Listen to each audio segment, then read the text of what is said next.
अपने YouTube channel पे genius tech solution में। फ्रेंड्स, आज हम इस वीडियो में 50th जीएसटी काउंसिल मीटिंग की प्रेस रिलीज को शेयर करने वाले हैं। कल ये लेट नाइट प्रेस रिलीज हमारे पास आई थी, तो डिटेल में इस वीडियो में देखने वाले हैं क्या क्या चेंजेस लाए गए हैं। तो वीडियो थोड़ी लंबी होने वाली है फ्रेंड्स, देखने वाले हैं क्या क्या चेंजेस हैं। तो पढ़ते हैं क्या क्या चेंजेस इस प्रेस रिलीज में लाए गए हैं। सबसे पहले बढ़ते हैं जो चेंजेस लाए गए हैं। Amendment in CGST rule 2017 regarding registration. As you know friends, हमारी स्पेशल ड्राइव जो अभी एक्टिव है 15 जुलाई तक हमारी चलनी है, जो भी फेक रजिस्ट्रेशन हुए थे उसको पकड़ने के लिए। तो रजिस्ट्रेशन के प्रोसेस को स्ट्रॉन्ग बनाने के लिए स्टेप उठाए जा रहे हैं। तो देखते हैं क्या है, कौन से रूल में चेंजेस लाए गए हैं। सबसे पहले जो रूल है, अमेंडमेंट इन रूल 10A बात करता है कि जब आपको अपनी बैंक जो है अकाउंट्स की डिटेल्स देनी है 10A में। अब इसका टाइम था पहले 45 डेज, इसको रिड्यूस करके अब 30 डेज कर दिया गया है। या फिर आपने जो GSTR 1 डालनी है उससे पहले विच एवर इज अर्लियर, तो आपको अपनी बैंक डिटेल अपडेट करनी है। अगर आप अपडेट नहीं करते हैं तो क्या होगा, रूल जो नया रूल इंसर्ट किया जा रहा है, अमेंडमेंट इन रूल 21(2)A, इसके अकॉर्डिंग आपका जो है सस्पेंशन कर दिया जाएगा रजिस्ट्रेशन, और ये ऑटोमेटिक सिस्टम जनरेटेड जो है सिस्टम बेस्ड सस्पेंशन होगा अगर आप वैलिडेट नहीं करते हैं। To provide for system based suspension of the registration in respect of such registered person who do not furnish the detail of valid bank account under sub rule 10A within the time period prescribed under the said rule। यानी कि rule में अब 30 days prescribe कर दिया गया है। तो अगर आप 30 डेज के अंदर या GSTR 1 डालने से पहले अपना बैंक अकाउंट जो है अपडेट नहीं करते हैं, तो आपका जो है सिस्टम बेस्ड सस्पेंशन कर दिया जाएगा। अब इन्होंने क्या कहा गया है, ये सिस्टम बेस्ड आपका हो जाएगा अगर आप कंप्लायंसेस कर देते हैं, यानी कि आपने एज पर 10A अपनी बैंक अकाउंट डिटेल डाल दी है, अपडेट कर दी है, तो आपका ऑटोमेटिक रिवोकेशन हो जाएगा। अब ये कौन से रूल में कही गई है बात, ये इंसर्ट किया जाएगा थर्ड प्रोविजो इन रूल 21A(4) में, to provide automatic revocation of such system based suspension upon compliances with in the provision of 10A। अब आपको मैं बात कहना चाह रही हूँ, जो ये प्रेस रिलीज हमारे पास आएंगे रिकमेंडेशंस है, जो रूल्स को चेंज करने की बात की जा रही है, इसके रिगार्डिंग रिस्पेक्टिव नोटिफिकेशंस आएंगी या सर्कुलर्स हमारे पास आएंगे, तभी से ये एक्टिव माने जाएंगे, तभी से एप्लीकेबल माने जाएंगे। ये अभी एप्लीकेबल नहीं है, ये अभी खाली रिकमेंडेशंस की गई हैं। अब अमेंडमेंट इन रूल 59(6) में क्या कहा गया है, अगर आपने वैलिड बैंक अकाउंट जो है नहीं अपडेट किया है एज पर रूल 10A, तो आप अपनी GSTR 1 को जो है फर्निश नहीं कर पाएंगे, पोर्टल आपको अलाउ नहीं करेगा अगर आपकी as per rule 10A bank detail जो है आपकी अपडेट नहीं है। ये बहुत ही इंपॉर्टेंट जो है चेंज लाया गया। कई बार जो है पर्सन कुछ भी बैंक डिटेल डाल देते हैं और अपनी GSTR 1 डाल देते हैं, तो इस तरीके से नहीं होगा, अगर आपको वैलिड बैंक अकाउंट डिटेल उसमें डालनी होगी रजिस्टर्ड पर्सन की पैन के अकॉर्डिंग। अब बढ़ते हैं amendment in rule 9 and rule 25 क्या कहता है, to do away the requirement that the physical verification of the business premises is to be conducted in the presence of applicant, and also provide physical verification in the high risk even with the Aadhaar has been authenticate। यानी कि आपने जब आप registration लेते हैं तो आपने आधार authentication तो कर दिया, लेकिन आपकी फिजिकल वेरिफिकेशन होगी और उसमें जिसके नाम से एप्लीकेंट का होना वहां पर मैंडेटरी कर दिया गया है। नेक्स्ट जो है बहुत इंपॉर्टेंट है, अब जो है जो हमारी बायोमेट्रिक बेस आधार बेस ऑथेंटिकेशन का प्रोविजन लाया गया था गुजरात स्टेट में, तो ये आ गया था। अब जो है हमारी यूनियन टेरिटरी पुडुचेरी में भी इसको लाया जा रहा है प्रोसेस को, कि आपका जो है बायोमेट्रिक रिस्क बेस्ड जो है आधार का ऑथेंटिकेशन होगा, जिसमें आपका थंब इंप्रेशन लिया जाता है। तो ऐसी जो है पुडुचेरी भी इसको इनिशिएट कर रही है, और जो है हमारी नेक्स्ट आंध्र प्रदेश भी जो है उसने भी अपने व्यूज दिए हैं कि वो भी इस तरह का सिस्टम जो है ऑथेंटिकेशन बायोमेट्रिक ऑथेंटिकेशन सिस्टम को अपने स्टेट में लाना चाह रही है। ये मैंने रजिस्ट्रेशन से रिलेटेड आपके साथ डिस्कस की। मोस्ट इम्पॉर्टेंट जो है हम अब डिस्कस करने वाले हैं रूल 88C। रूल 88C को अभी ला दिया गया है। लास्ट अभी हमारे पास जो है एडवाइजरी आई थी, नोटिफिकेशन आई थी, जिसमें कहा गया था कि अगर आपका कुछ डिफरेंस निकलता है तो आपको जो है DRC 01B में आपको इंटीमेट किया जाएगा। ये ऑलरेडी आ चुका है। अब फॉर्म इंसर्ट किया जा रहा है GST DRC 01D। अब ये क्या है भैया, अब ये है कि आपसे एज पर रूल 142B के अकॉर्डिंग आपसे रिकवरी की जाएगी। जो आपका डिफरेंशियल आता है तो उसको अब जो रिकवरी की जाएगी उसका फॉर्म रहेगा DRC 01D के अकॉर्डिंग आपसे जो है रिकवरी की जाएगी। नेक्स्ट है, अब एक नया फॉर्म और ला रहे हैं और रूल जो रहेगा इसका 59(6) में चेंज किया जा रहा है। अगर आपका मिसमैच है, mechanism to deal with difference in ITC between 2B and 3B. The council has recommended a mechanism of system-based intimation to the taxpayer in excess availment of ITC in GSTR 3B, vice versa, made available in 2B in certain threshold, along with the procedure of auto compliance on the part of taxpayer is to explain the reason the said difference of take remedial action in the respect of such difference. यानी कि अगर आपका कोई difference आ गया 2B और 3B में, यानी कि आपने अगर ज्यादा क्लेम कर लिया है ITC, तो आपको उसको क्लैरिफिकेशन देना होगा। जैसे हमारा 3B में आया है टैक्स लायबिलिटीज में, DRC 01B में आपके 2 पार्ट दिए गए हैं सेम एज। अब आपको DRC 01C में भी आपको बताना होगा रूल 88D। ये जो रूल है हमारा रूल 88D में इस फॉर्म की बात की जा रही है। DRC 01C को इंसर्ट किया जाएगा, जिसमें आपसे कहा जाएगा कि जो आपने ITC एक्स्ट्रा अवेल किया है उसको आप क्लैरिफाई कीजिए। बहुत ही इंपॉर्टेंट और मेजर चेंजेस हैं। अब बात करने वाले हैं इम्प्रूव द डिसिप्लिन।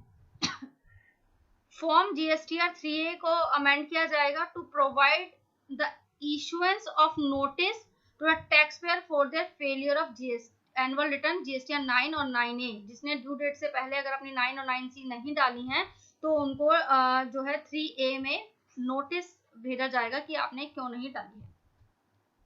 नेक्स्ट में क्या चेंजेस किए गए हैं, नेक्स्ट में जो है हमारा रूल 64 है, जिसमें रिटर्न जो हमारी GSTR 5 की बात की गई है उसमें कुछ चेंजेस लाए जाएंगे। क्या है, of the CGST rules 2017 to be amended to require OIDAR services provided to the details to the supplier made to registered person in India in the form GSTR 5. This will help to tracking due payment of tax on reverse charge basis of registered person in India in respect of sub supplier received from OIDAR service provider. Rule 43 में changes में एक कुछ explanation को add की जा रही है। क्या एक्सप्लेनेशन है ये? Explanation 3 to be inserted after Rule 43 of CGST rule to prescribe that the value of supply of goods from duty-free shops at arrival of terminal and international airport to incoming passenger to be included in the value of exempt supply from the purpose of reverse input tax credit। तो ये rule में changes लाया जा रहा है।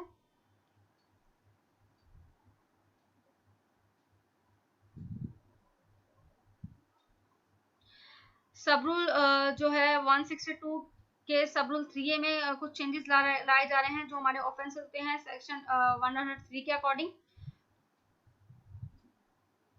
अब most important ये changes हैं। The council has recommended insertion of rule 163 in CGST rule 2017 to provide for manner and condition of consent based sharing of information of registered person available on the common portal with other system. The council has also recommended issuance of notification under section 158A of CGST Act for notifying and जो है account aggregator as system which with which the information is to be shared on the common portal। यानी कि section insert किया जा रहा है, अगर आपको कोई डाटा है तो उसको अदर सिस्टम के साथ शेयर किया जाएगा आपका इसके लिए रूल इंसर्ट किया जा रहा है, रूल 163। नेक्स्ट में जो चेंज किए गए हैं IGST एक्ट का सेक्शन 10 में जो है एक नया क्लोज को इंसर्ट किया जाएगा जो क्लैरिफाई करेगा the place of supply in respect of supply of goods to unregistered person. ये मैंने आपके साथ शेयर किया जो रूल्स में चेंजेस हैं। अब हम फर्दर चलते हैं जो हमारे चेंजेस आए हैं।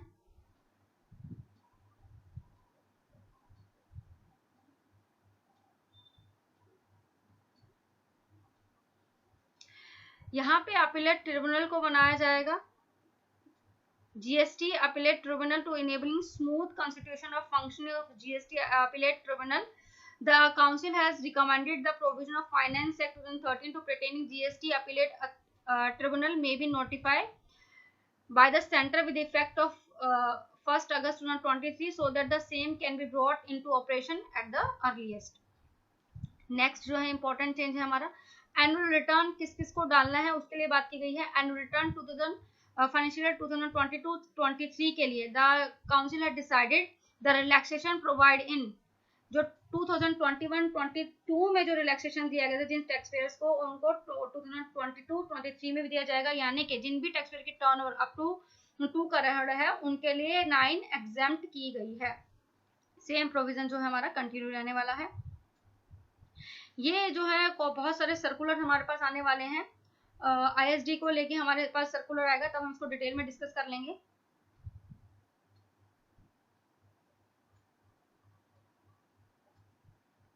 ये मोस्ट इंपॉर्टेंट है पॉइंट नंबर 5 जो डिस्कस करने वाले हैं, circular to be issued to clarify various refund related issue. अब इसमें क्या है, consequent amendment in rule 36 sub rule 4 of CGST rule जो हमें को ITC क्लेम करने की बात करती है विद इफेक्ट फ्रॉम, अगर आपने रिफंड अप्लाई किया है एज पर सेक्शन 54 सब रूल 3 के अकॉर्डिंग, तो अब आपको जो है 2B को देखना होगा। इसमें क्या कहा गया है, consequent to amendment in rule 36 sub rule 4 of CGST rule 2070 with effect from 1st January 2022 refund of accumulated input tax credit under section 54 sub rule 3 of CGST Act 2017 for the tax period to be restricted ITC on inward supply reflected in 2B of the said period as the previous tax period, यानी कि 2B को consider करना होगा। Next है जो हमारा इसके फॉर्मूले में चेंज करने की बात की गई है। रूल 89 सब रूल 4 में हमें फॉर्मूला दिया गया होता है, उसमें एडजस्टेड टर्नओवर के फॉर्मूले को चेंज करने की बात की गई है। जैसे इसके रिगार्डिंग कोई सर्कुलर आएगा I will definitely share with you. Next है क्लैरिफिकेशन आएगी कि clarification regarding admissibility of refund as per rule 96 sub rule के अकॉर्डिंग, तब आएगा तो हम आपके साथ डिस्कस करेंगे। TCS जिन्होंने भी रजिस्ट्रेशन लिया हुआ है एज पर सेक्शन 52 तो उसके रिगार्डिंग एक क्लैरिफिकेशन आने वाली है। Circular to be issued to provide clarification regarding TCS liabilities under section 52 of CGST Act 2017 in case where the multiple e-commerce operator are involved in single transaction of goods and services or both.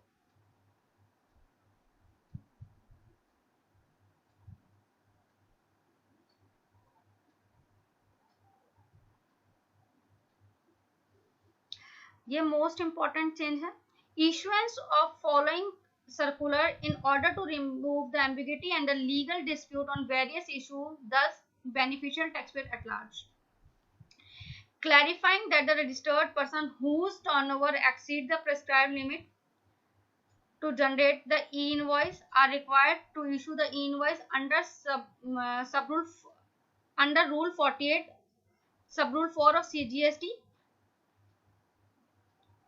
The supply made to the government, department of establishment, government agencies, local authorities, PSU, etc. registered जो खाली इन्होंने TDS के regarding को claim करने के लिए जिन्होंने registration लिया हुआ है, तो इसके रिगार्डिंग जो है कि उनको इनवॉइसिंग करनी है नहीं करनी, इसके रिगार्डिंग वहाँ पर सर्कुलर आएगा।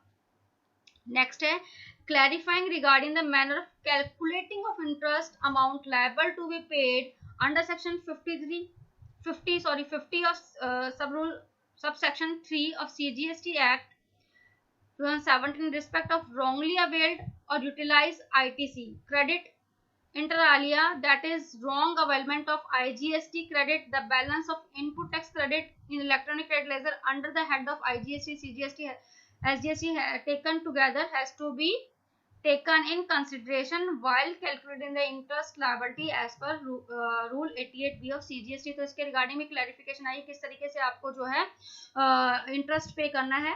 इंटरेस्ट जो पे करता है उसके हमें बात करता है सेक्शन 50, हमें इंटरेस्ट की बात करता है कि आपको कितने % इंटरेस्ट देना है और तो उसके रिगार्डिंग जो है हमारे पास सर्कुलर आएगा तो आपके साथ डिस्कस करेंगे।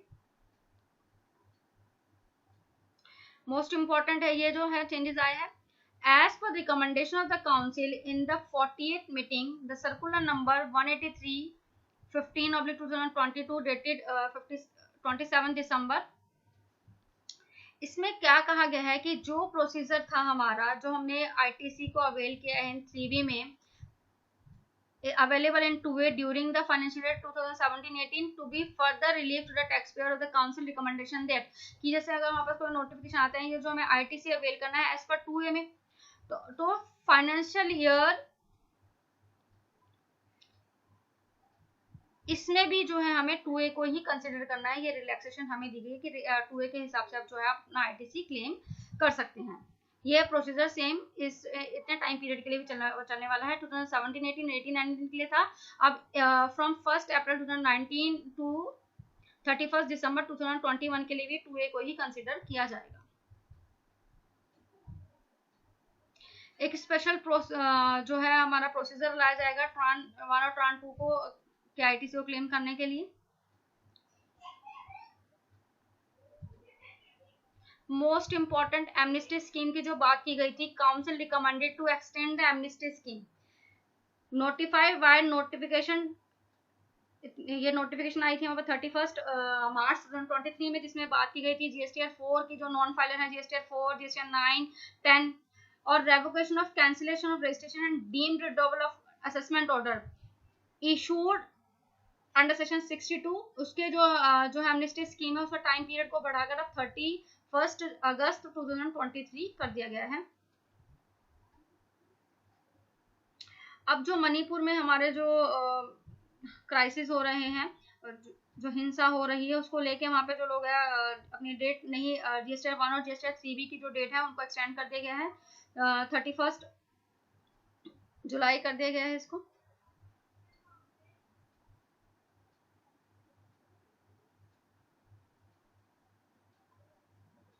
अब हम डिस्कस करने वाले हैं ऊपर जो सर्कुलर है हमारा।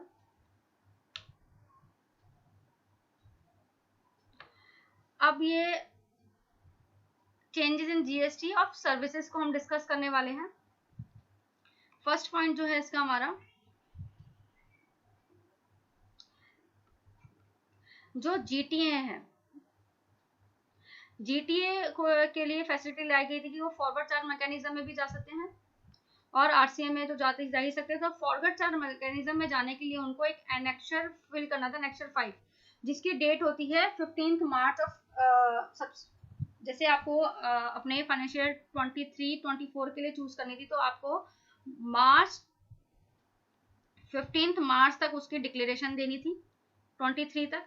तो अब उसमें कहा गया है कि ये डिक्लेरेशन अगर आपने दे दी एक बार तो आपको आगे आने वाले सब्सिक्वेंट मंथ के लिए नहीं, सब्सिक्वेंट ईयर्स के लिए आपको ये देने की जरूरत नहीं है। वंस आपने दे दी, जब तक आपका रजिस्ट्रेशन वैलिड है तब तक आपका जो रजिस्ट्रेशन है तब तक आपका ये जो है चलने वाली है। अगर आप चेंज करना चाहते हैं, RCM में आना चाहते हैं, तो उसको आप RCM में भी आ सकते हैं। इसमें यही बात की गई है, it has been decided to date exercising the option GTA to pay under forward charge is 31st March of preceding the financial year 15th March from 1st July। मतलब आप जो चूज करते हैं 2 महीने का टाइम आपको दिया गया है, 1 जनवरी टू मार्च तक आप इसको चूज कर सकते हैं, 31 मार्च तक, कि आप फॉरवर्ड चार्ज में रहना चाहते हैं या FCM में रहना चाहते हैं, RCM में रहना चाहते हैं। नेक्स्ट जो है हमारा पॉइंट नंबर 3 में बात की गई है RCM की रिगार्डिंग डायरेक्टर।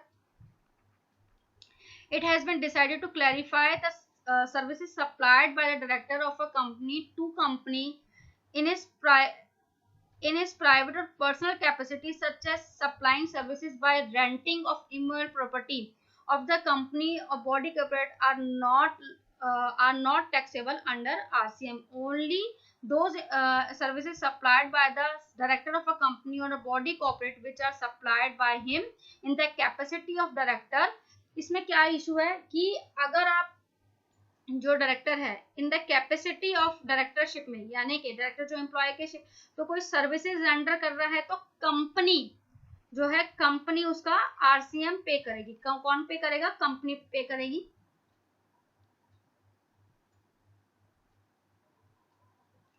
देखिए यहाँ पे डिस्कस करते हैं. अगर डायरेक्टर ने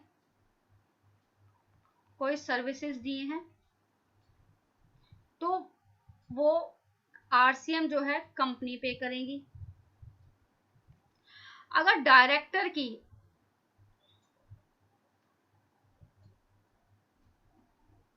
अपनी कोई ऑन प्रॉपर्टी है और उन्हें सेम कंपनी में दी है तो उसको जो टैक्स पे करना होगा वो फॉरवर्ड चार्ज मैकेनिज्म में पे करना होगा. अगर वो उसके थ्रेशोल्ड लिमिट जो है रजिस्ट्रेशन से 40 लाख से एक्सीड कर देते तो उनको रजिस्ट्रेशन लेके पे करना पड़ेगा, नहीं तो वो उसको चार्ज पे करेंगे. डायरेक्टर के हैंड्स में ये आएगी पे करने की लायबिलिटी, जिसको कंपनी पे नहीं करेगी. इसमें इसके रिगार्डिंग भी जो है हमारे पास सर्कुलर आएगा. नेक्स्ट मोर इम्पोर्टेंट पॉइंट है. अब इसमें क्या कहा गया है, अगर आप मूवी देखने जाते हैं और आपने कोई मूवी टिकट्स बुक करी हैं तो उसमें आपको टैक्स कितना देना है वो बात की गई है.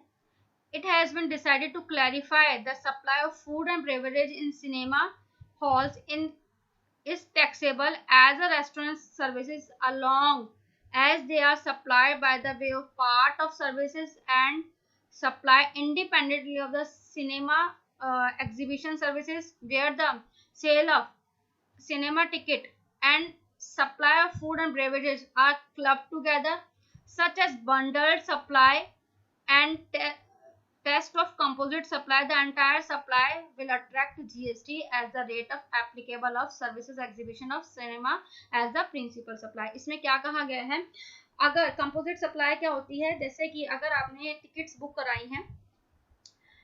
कराई हैं आपने, तो अगर आप टिकट्स बुक कराई हैं उसमें आपका फूड एंड बेवरेज इंक्लूड है तो आपको प्रिंसिपल सप्लाई क्या है हमारी, मूवी टिकट के अकॉर्डिंग आपका जो टैक्स लगता है वो 18% टैक्स लगेगा और फूड और बेवरेज पे भी आपको 18% टैक्स देना होगा. क्योंकि जो हमारा सेक्शन है कंपोजिट सप्लाई का, सेक्शन 8 ऑफ सीजीएसटी एक्ट बात करता है, अगर आप कंपोजिट सप्लाई ले रहे हैं तो आपको उस केस में प्रिंसिपल सप्लाई जो है उसके अकॉर्डिंग टैक्स पे करना होगा. अब इसमें क्या कहा गया, अगर आपकी ने जो मूवी टिकट्स है वो 100 रुपीज अबव है तो आपने जो टिकट्स बुक कराई है उस पर according tax they 18%.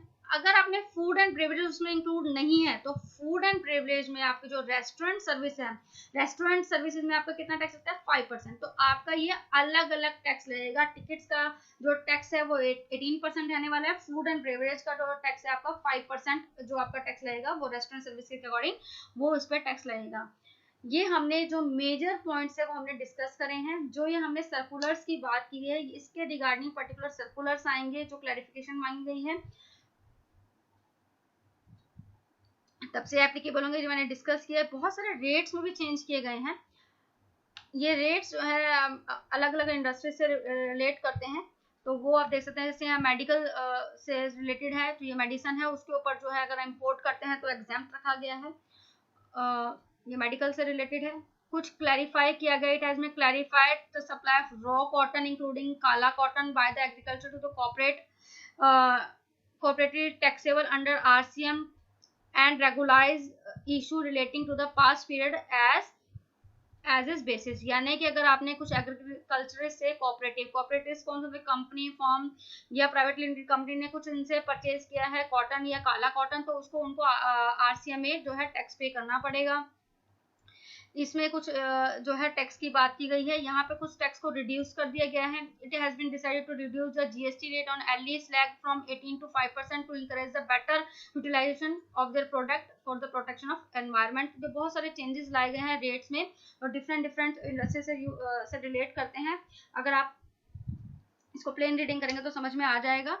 I hope friends जो ये हमने प्रेस रिलीज आपके साथ शेयर करी वो आपको समझ में आई होगी। फिर भी कोई डाउट लगता है तो आप हमसे कमेंट सेक्शन में ज़रूर पूछिएगा। फिर से कहूँगी ये अभी खाली रिकमेंडेशंस है, इसके रिगार्डिंग सर्कुलर्स और नोटिफिकेशंस आएंगे तभी से ये रिस्पेक्टिव जो इसमें रिकमेंडेशन दी गई है चेंजेस की चेंज होंगे, उनके रिगार्डिंग रिस्पेक्टिव नोटिफिकेशन और सर्कुलर्स आएंगे।